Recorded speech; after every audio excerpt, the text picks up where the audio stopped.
Oke, bismillahirrahmanirrahim. Assalamualaikum warahmatullahi wabarakatuh. Waalaikumsalam warahmatullahi wabarakatuh. Warahmatullahi wabarakatuh. Ya, minggu kemarin kita bertepatan dengan tanggal merah, jadi libur ya.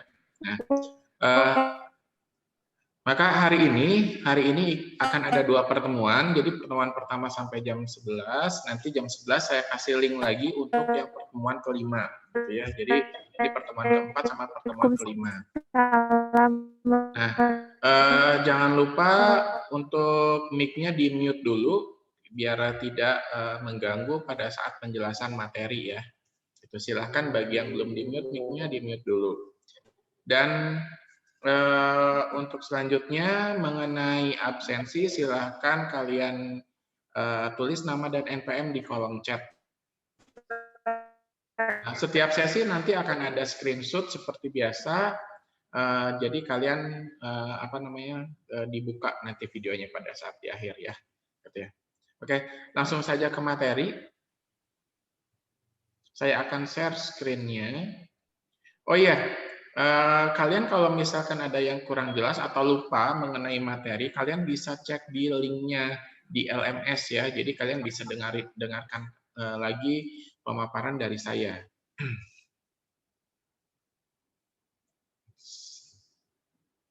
Oke, sekarang saya akan share screen-nya. Oke, silahkan bisa dilihat di laptop ataupun HP ataupun komputer Anda. Hari ini kita akan masuk membahas mengenai bagaimana merubah ide itu menjadi sebuah opportunity. Ada dua bahasan hari ini, yaitu yang pertama bagaimana kreativitas dan ide bisnis. Selanjutnya ini masuk ke chapter 4, nanti chapter 5 juga ada masih masuk ke kreativitas dan ide bisnis. Nah, kalau misalkan kita lihat gitu ya, kalian pasti sudah tahu, sudah sering mengenal, sering mendengar apa itu tren gitu ya. Jadi tren itu adalah sesuatu hal kalau kita bilang sekarang viral gitu ya. Viral dalam waktu tertentu di mana itu bisa menciptakan peluang dan juga menjadi sebuah menciptakan peluang dan juga menjadi sebuah bahan yang kita bisa melakukan bisnis gitu. Artinya membuka usaha. Gitu. Jadi karena kita berbicara entrepreneurship, maka maksud tren di sini adalah tren mengenai usaha, mengenai entrepreneurship, gitu ya. Tren itu biasanya nih nggak jauh-jauh dari green trend, gitu ya. Green trend itu contohnya kan sekarang banyak tuh semuanya tentang go green gitu ya, go green. Nah itu kategorinya green trend dan ini memang tidak tidak pernah putus gitu, tidak. Terus clean energy trend, jadi bagaimana sekarang banyak tuh yang merubah mobil nih menjadi menggunakan energi listrik gitu ya. Jadi agar energinya bersih gitu ya, tidak menghasilkan polusi. Terus organic orientation trend, semuanya sekarang berbondong-bondong merubah nih pola makan apapun semuanya yang sifatnya organik gitu kan. Economic trend sudah jelas gitu ya, social trend, health trend. Nah, health trend ini semuanya sekarang lagi berbondong-bondong gimana caranya hidup sehat gitu kan. Nah, dan yang terakhir adalah web trend atau technological trend. Nah, ini udah jelas karena teknologi dia akan terus-menerus untuk mengupdate dan berinovasi. Nah, biasanya tren itu nggak jauh-jauh seputar itu gitu ya, go green gitu ya, clean energy, organik gitu ya, ekonomik udah jelas, sosial juga udah jelas gitu ya, kesehatan dan juga teknologi. Ketika kita akan melakukan sebuah bisnis, itu kan ada ide. Nah, sumber ide itu dari mana sih gitu ya? Sumber ide bisa didapatkan pertama dari consumer itu sendiri. consumer gitu ya. Secara formal maupun tidak formal kita bisa mendapatkan ide dari customer. Itu gampang lah ya. Artinya kita terpikirkan kalau seperti itu. Terus dari produk dan jasa existing, artinya ketika kita sudah melihat ada produk nih gitu ya, produk dan jasa existing, kita tinggal improve gitu kan ya. Kita tinggal improve, jadilah sebuah apa namanya tuh tren baru, misal gitu ya. Zaman dulu apa namanya tuh kita makanan misalkannya di Bandung itu cuma ada cireng seperti itu ya. Nah, berkembang ke sini ada yang cireng mini lah gitu ya, ataupun misalkan yang memang semuanya dari produk existing. Contoh misalkan kopi gitu ya. Awalnya kopi itu hanya ya sudahlah kopi sama kopi susu gitu ya palingan. Nah, sekarang sudah mulai banyak nih kopi yang pakai alpukat gitu ya, ataupun misalkan eh, dari mulai improve, oh sekarang kopi banyak nih yang menggunakan apa namanya tuh, kalau dulu nih misalkan ya, dulu tuh kita minum kopi di tempat, nah sekarang sudah bisa nih pakai cup, pakai botol. Sekarang sudah mulai ada yang 1 liter dijualnya gitu. Nah itu juga merupakan improve dari existing product. Kalau mobil contohnya ada ataupun handphone adalah dengan adanya penambahan fitur-fitur baru. Nah, itu juga merupakan improve dari sebuah produk. Tapi kan kalau yang untuk customer, untuk entrepreneur maksud saya, untuk entrepreneur itu kita kan baru mulai nih gitu ya, baru mulai. Artinya ketika kita sudah apa namanya tuh, kita melihat ada produk yang lagi viral, terus kita bikinlah improvementnya dari itu gitu, dari produk tersebut. Nah itu eh, bisa jadi kenapa existing produk bisa jadi sumber ide. Terus dari distribution channel-nya, nah cara distribusinya juga itu juga membantu kita bagaimana membuat produk baru atau dengan cara penyampaian yang baru. Misalkan gitu ya, oh sekarang di zamannya COVID itu menjamur nih gitu ya produk-produk frozen food gitu ya. Dari itu kan dulu kan kayak misalkan jarang gitu ya, dalam artian ketika frozen food itu kita beli di supermarket. Nah, sekarang banyak nih produk yang karena memang musim COVID gitu ya, ya sudah sistemnya itu karena online dan lain sebagainya, maka si produknya dirubah gitu kan. Yang tadinya beli siomay itu sudah jadi, berarti siomanya yang frozen gitu ya. Terus misalkan ikan bandeng yang sudah jadi sekarang yang frozen seperti itu. Itu berdasarkan distribution channel. Terus ide bisnis juga bisa keluar itu berdasarkan ketika ada federal government atau aturan dari pemerintah, gitu ya. Misalkan adanya paten, paten office.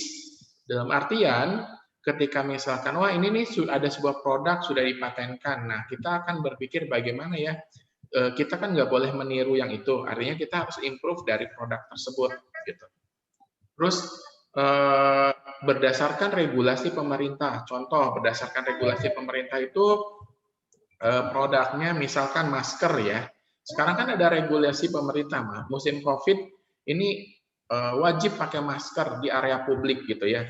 Nah, maka yang tadinya saya bisa menjahit nih, ya sudah saya bikin masker. Itu merupakan sumber ide yang datang berdasarkan dari regulasi atau aturan dari pemerintah gitu ya. Terus berdasarkan sumber ide itu berdasarkan riset and development. Udah jelas kalau berdasarkan riset itu apa namanya bisa menghasilkan ide gitu ya. Produk apa yang akan kita buat. Nah, setelah ada ide, mic-nya tolong di-mute dulu ya. Nah, setelah ada ide, bagaimana ya cara memperoleh ide itu gitu ya. Agar kita tahu nih ya harus ada ide dulu, terus bagaimana cara memperolehnya ya, mengenerate ide-ide tersebut gitu. Yang pertama bisa dilakukan dengan cara fokus group. Nah, fokus group ini biasanya dipimpin oleh moderator yang pesertanya biasanya 8 sampai 14 orang. Nah, si orang-orang kalau lebih dari itu jadinya tidak akan efektif. Kalaupun kurang dari itu disebut small group dan itu juga sama wasting gitu ya. Nah, di sini setiap orang dipersilahkan untuk mengeluarkan idenya gitu ya.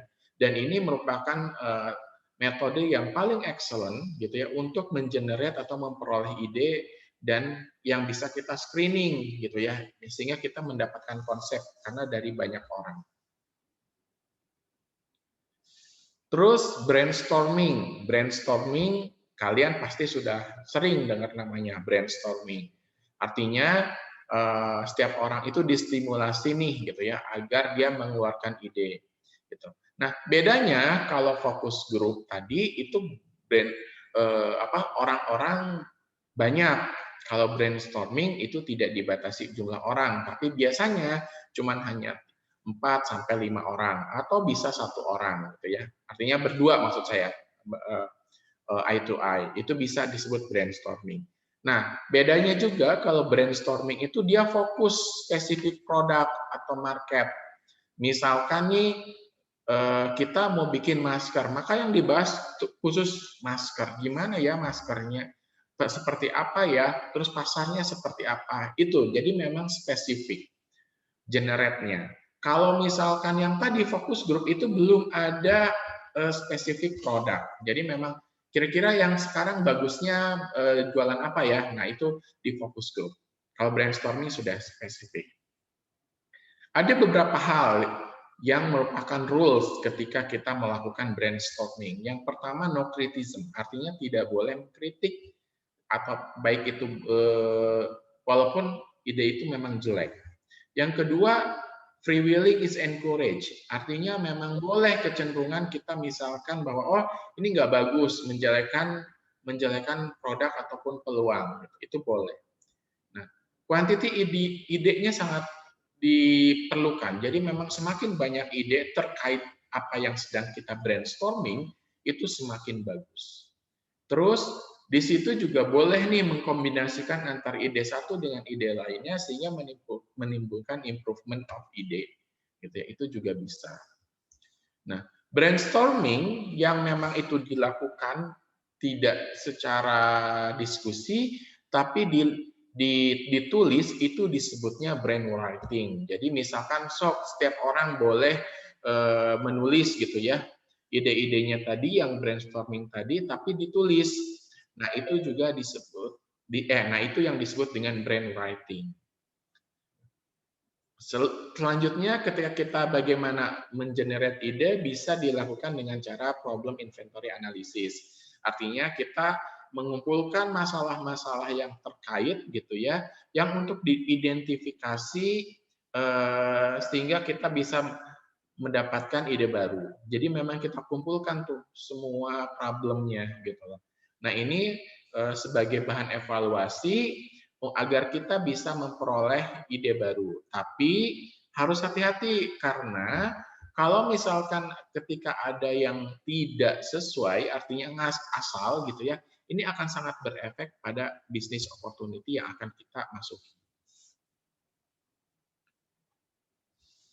Nah, setelah misalkan kita punya ide, terus kita mengenerate idenya, mengumpulkan bagaimana ya, kan ada problem solving-nya nih. Nah, di sini biasanya kita dibutuhkan bagaimana pemecahan masalah yang kreatif, gitu ya.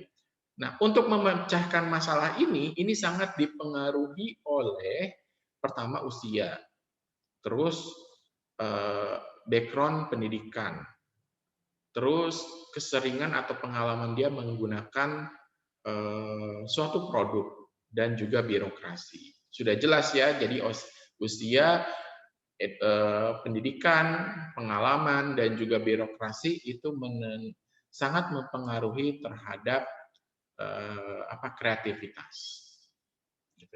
Terus ada bahaya lain juga yang memang potensial menentukan kreativitas. Pertama dari persepsi. Persepsi itu bisa membatasi kreativitas. Yang kedua budaya, apalagi di budaya ketimuran yang memang harus ada koridor-koridor, yaitu juga dianggap membatasi kreativitas.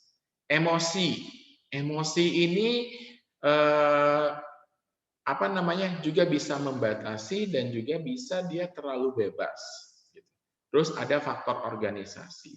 Nah, bisa bisa di unlock itu pembatasan tersebut untuk agar kita lebih kreatif dengan cara ada beberapa teknik yang disebut sebagai creative problem solving. Creative problem solving, sorry. Di antaranya tadi, bagaimana apa sih yang harus dilakukan atau pemecahan masalah yang kreatif itu seperti apa? Yang pertama brainstorming. Brainstorming tadi kan makanya boleh nih free willing gitu ya, artinya kecenderungan mengkritik dan lain sebagainya itu dibolehkan.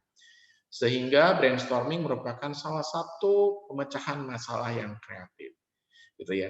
Terus di sini ide-ide harus di record atau di apa namanya? Direkam gitu ya atau didokumentasikan. Nah, terus reverse brainstorming. Reverse brainstorming itu merupakan bukan kebalikan dari brainstorming, tapi brainstorming yang memang yang ketika pembahasan itu lebih fokus ke arah hal-hal yang negatif dari produk tersebut atau dari ide tersebut. Makanya di sini harus hati-hati karena kita memaintain perasaan orang. Artinya kita jangan sampai menyinggung perasaan yang sedang kita ajak diskusi. Gordon Method, ini salah satu creative problem solving juga. Jadi metode bagaimana mendevelop sebuah ide, gitu ya, berdasarkan yang dilihat itu unaware of the problem. Jadi kenapa ya orang itu tidak aware terhadap problem yang ada atau tidak peduli dengan problemnya. Nah, itu yang dibahas, gitu ya. Yang disebut Gordon Method itu yang dibahasnya seperti itu. Terus checklist method sudah jelas, kita sudah punya beberapa isu nanti kita checklist satu-satu. Free association, ini adalah ide dengan cara menghubung-hubungkan kejadian terhadap masalah yang terjadi. Force relationship, nah ini ide mengenerate ide dengan cara kombinasi sebuah produk atau gimana caranya nih mengenerate sebuah ide dengan berbagai macam problem atau elemen yang ada pada produk tersebut. Collective notebook method ini adalah ide berdasarkan apa namanya kebiasaan gitu ya, kebiasaan dari misalkan kita gini, kita membiasakan untuk mengumpulkan customer kita dalam sebuah acara. Nah, di situ kita melakukan penggalian ide-ide terhadap customer. Atribut listing. Nah, ini dilihat dari mana sisi positif, mana sisi negatifnya. Big dream approach. Nah, big dream approach itu bebas. Artinya setiap orang boleh apa namanya tuh berpendapat ataupun berpikiran tanpa adanya batasan, gitu ya. Parameter analisis. Nah, ini fokus dengan parameter identifikasi yang dan kreatif sintetis. Nah, ini ilustrasi parameter analisis, gitu kan. Dimana ketika ada teknologi, observasi teknologi, gitu ya, terus nanti ada market kebutuhan, terus kita analisis nih market need-nya dengan teknologi ini nyambung tidak. Setelah itu kita identifikasi ada step 1 dan step 2 di mana di sini kita identifikasi permasalahan dan kreatif apa ya yang bisa dilakukan. Gitu. Sehingga nanti kita tinggal realisasi dan menemukan sebuah produk baru invention ya untuk memenuhi market tersebut. Nah, ini yang memang ilmiah ya sebenarnya. Ilmiah.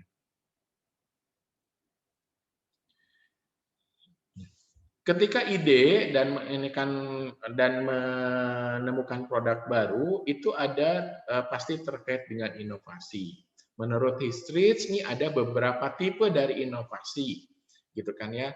Karena kan tadi kita bilang ada penambahan fitur dan lain sebagainya, kita anggap itu sebagai inovasi. Nah, inovasi gitu ya, inovasi ini ada yang tipenya sebagai breakthrough, artinya memang sedikit. Jadi kalau kita bahasa sederhanakan ketika ada penambahan fitur sedikit atau inovasinya sedikit disebut sebagai breakthrough innovation. Nah, ini perlu dipatenkan karena takutnya keburu diambil sama orang nih, gitu ya. Terus technological innovation. Nah, ini mengikuti dengan teknologi yang ada, gitu ya. Jadi ketika ada peningkatan teknologi, dia akan terus nih, gitu ya, terus berinovasi dan berimprovisasi, gitu ya. Ini nggak perlu diprotek karena ketika ada teknologi dia akan ikut lagi. Ordinary, namanya juga ordinary, berarti kan memang banyak banget yang diimprove di sana. Nah, ordinary ini tidak mengikuti teknologi, artinya memang ketika memang banyaknya diimprove, ya dia akan bagaimana membuat produknya itu lebih baik dibandingkan yang lain. Inovasi nih, inovasi itu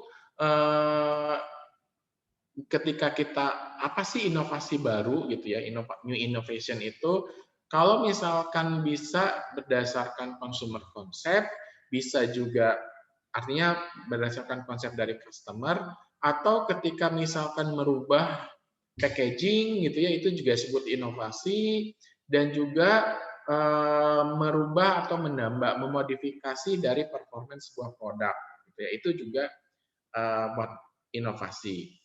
Bisa juga itu dari newness-nya atau memang ketika terlihat baru si produknya. Atau perusahaan juga bisa menambahkan produk lain gitu ya, yang memang sudah apa namanya tuh ditambahkan di perusahaan pesaing yang lain. Misalkan susu gitu ya, susu yang satu biasa, yang satu memang sudah ada penambahan omega 3. Nah, susu kita tambahkan nih, ada penambahan omega 3, kan sudah dipakai sama yang lain. Nah, itu juga bisa termasuk sebagai inovasi. Terus, kalau diklasifikasikan produk baru, bisa dilihat sebagai dari sudut pandang customer gitu ya. Kalau yang memang dari apa namanya tuh terus-terusan continuous propose-nya berdasarkan Thomas Robertson itu bahwa ada yang disebut sebagai continuous innovation, dynamically, dan juga discontinuous. Jadi kalau misalkan continuous innovation, dia memang secara regularly dia terus melakukan inovasi. Tapi reguler nih, misalkan setiap tahun gitu ya, setiap tahun mobil Avanza itu ada penambahan fitur, that's continuous innovation.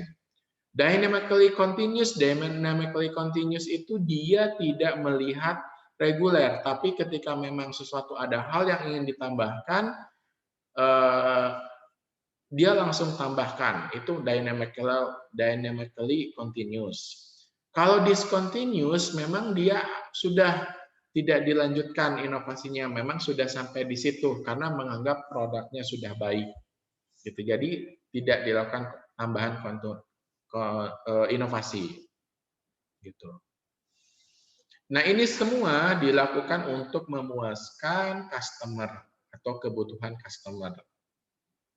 Nah, ini mengenai yang tadi saya jelaskan, gitu ya. Nah, kalau dari sisi perusahaan itu tadi kan dari sisi customer nih. Sekarang dari sisi perusahaan ada yang disebut sebagai distinction, gitu ya. Distinction itu artinya ketika dibuat untuk new product dan new market, gitu ya. Tapi apa ya? Di sini ketika ada penambahan teknologi juga itu bisa disebut sebagai inovasi. Maksudnya gini, kalau misal dari sisi perusahaan, kalau kita ada market baru, nah itu juga karena marketnya baru, mereka belum kenal produk kita, that's inovasi untuk market tersebut. Kalau ada improve product yang tadinya ada penambahan fitur, that's new product. Itu dari sisi pandang perusahaan. Terus ada penambahan teknologi atau misalkan kita mengikuti teknologi terbaru, that's berdasarkan new teknologi. Jadi itu pandangan dari perusahaan yang disebut sebagai inovasi. Nah, bila digambarkan, kalian tolong perhatikan mengenai yang ini. Ini perusahaan memandang antara pasar dan juga inovasi. Dan teknologi terkait inovasi. Lihat di sini. Produk objektifnya. Ini no market. Jadi di sini pasar semua. No market itu berarti pasarnya, no marketnya berarti pasarnya tidak berubah. Kondisi pasar tidak berubah. Pasar di sini kita melihat adalah kondisi bisnis, bukan pasar tradisional. Strain market artinya ada perubahan yang memang cepat. New market itu berarti pasarnya memang baru, gitu ya. Artinya industrinya baru. Di sini ada yang teknologi, tidak ada perubahan teknologi, teknologinya diimprove dan ini benar-benar baru teknologinya. Oke. Jadi apabila misalkan pasarnya nggak berubah, nggak ada perubahan teknologi, maka kita akan tetap saja seperti itu. Jadi tidak ada yang harus dilakukan. Tapi ketika tidak ada perubahan teknologi, tapi pasarnya terus berubah, gitu ya, maka kita melakukan re-merchandising, yaitu bagaimana meningkatkan sales ke existing customer, artinya customer yang sudah jadi customer kita. Tapi kalau misalkan kita mau ke pasar yang baru, produk kita nggak berubah, itu kan berarti new use ya. Jadi ada penambahan customer kita, gitu ya. Berarti ada penambahan segmen baru, gitu ya. Yang menggunakan produk yang sama. Kita lihat di sini, teknologi ada penambahan, ada improve. Kita mau mengikuti, gitu ya, mau mengikuti teknologi, tapi penggunaan teknologinya masih sama, hanya penambahan saja. Ketika masuk tidak ada perubahan di pasarnya tidak berubah nih, maka kita melakukan reformation atau formulanya kita rubah mengikuti improve dari teknologi, gitu ya. Terus ketika marketnya itu dia berubah, terus ada penambahan improve teknologi, maka disebut improve product. Artinya memang bagaimana menambahkan produk itu ke market yang memang terus-menerus berubah. Nah, ketika marketnya baru, nah ini sih tidak terlalu masalah ya, karena kita cuma market extension, ada penambahan area calon customer baru, gitu kan. Jadi tinggal menjual produknya di sana, gitu ya, memodifikasi produk yang memang sudah ada. Tolong di mute dulu ya mic-nya ya.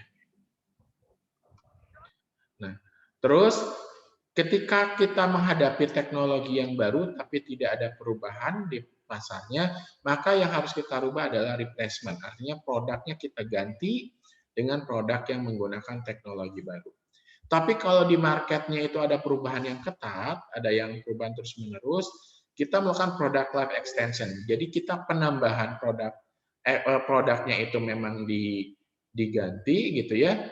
Terus kita juga melayani, mencari customer yang memang baru, gitu ya. Jadi ada yang selain produknya diganti, customernya juga kita harus rangkul customer yang baru. Tapi kalau produknya, teknologinya baru dan pasarnya baru, kita cukup melakukan diversifikasi. Artinya produk itu memang diganti dan kita jual ke pasar yang baru. Nah, itu produk klasifikasi sistem yang dilihat dari sudut pandang perusahaan. Kalian perhatikan juga tabelnya, karena ketika banyak tugas menjelaskan tabel, kalian banyak yang kosong ataupun yang tidak nyambung, gitu ya. Jadi ini adalah bagaimana merekognisi proses untuk agar kita bisa sukses di opportunity yang akan kita masuki. Yang pertama adalah sangat dipengaruhi oleh edukasi, yaitu background pendidikan, dan juga pengalaman. Pengalaman ini berasal dari personal experience ataupun pengalaman kerja. Ya. Jadi itu disebut sebagai pengalaman. Ketika ada sisi edukasi itu bisa merubah apa namanya tuh bagaimana cara berpikir gitu ya, dan juga pengalaman. Nah, ini kita akan tahu gitu ya, kita akan sangat mengetahui punya pengetahuan terhadap market, terhadap pasar, dan juga terhadap customer kita. Problem-problem apa aja yang ada di pasar, problem apa saja yang ada di customer. Nah, kita akan mengetahui itu. Ditambah lagi apabila ada entrepreneurial alertness, artinya ada jiwa entrepreneur yang memang mengusik kita, ini memang saya kayaknya harus bikin usaha baru deh. That's entrepreneurial alertness. Gitu ya. Jadi ada pengetahuan mengenai pasarnya, mengenai problem, mengenai market juga. Ada juga entrepreneurial alertness dan juga kita punya network. Nah, ketiga hal ini yang nanti menjadi outcome-nya bisa membuat apa yang kita fulfill di opportunity tersebut bisa sukses. Gitu. Nah, ketiga hal ini yang membuat bisa outcome-nya sukses. Ya.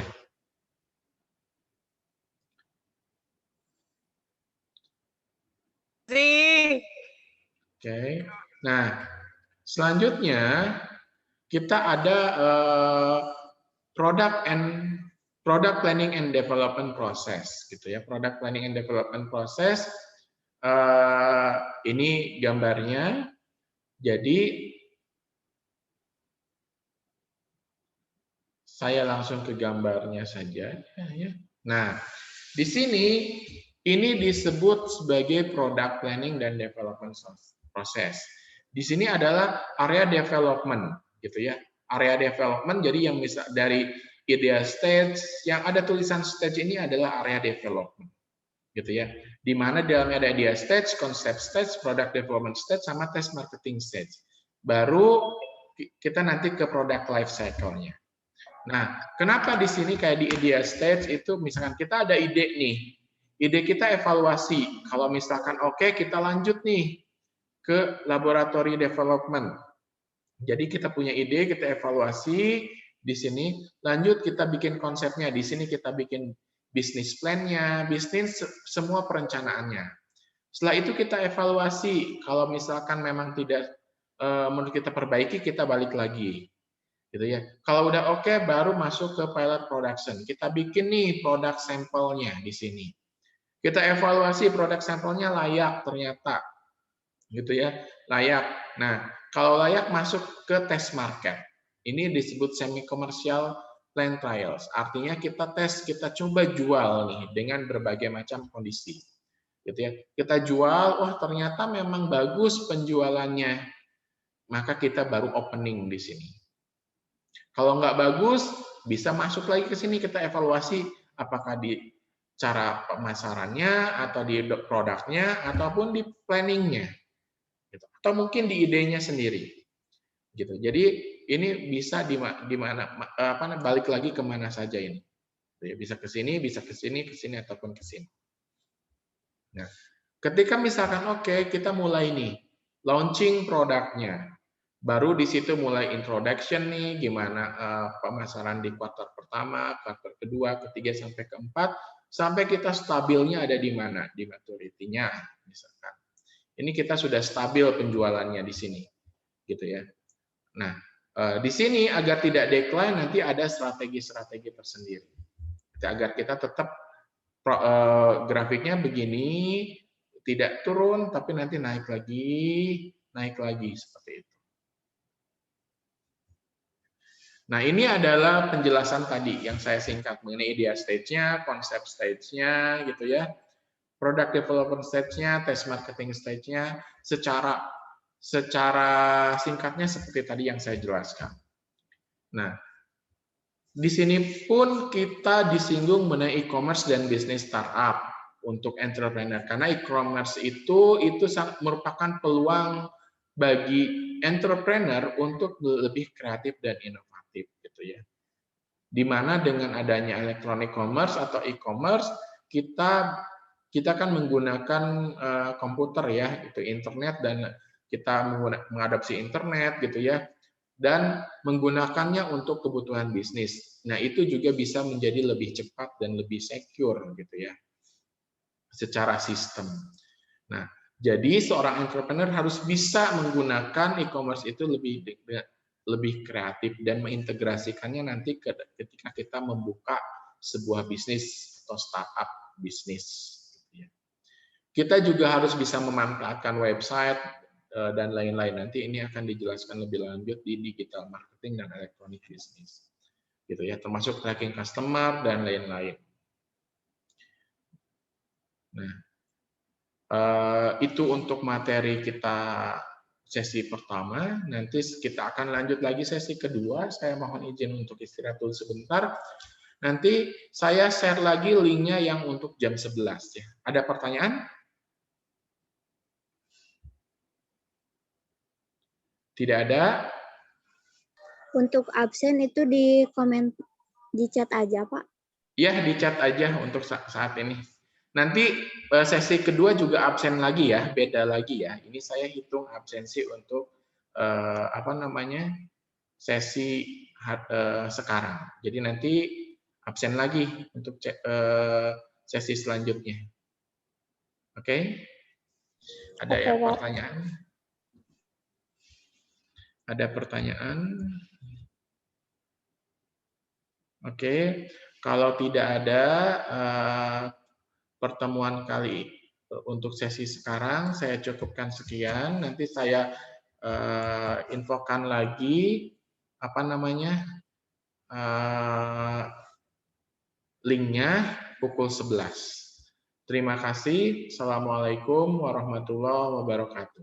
Boleh meninggalkan chatroom. Waalaikumsalam warahmatullahi wabarakatuh. wabarakatuh. Izin keluar, Pak.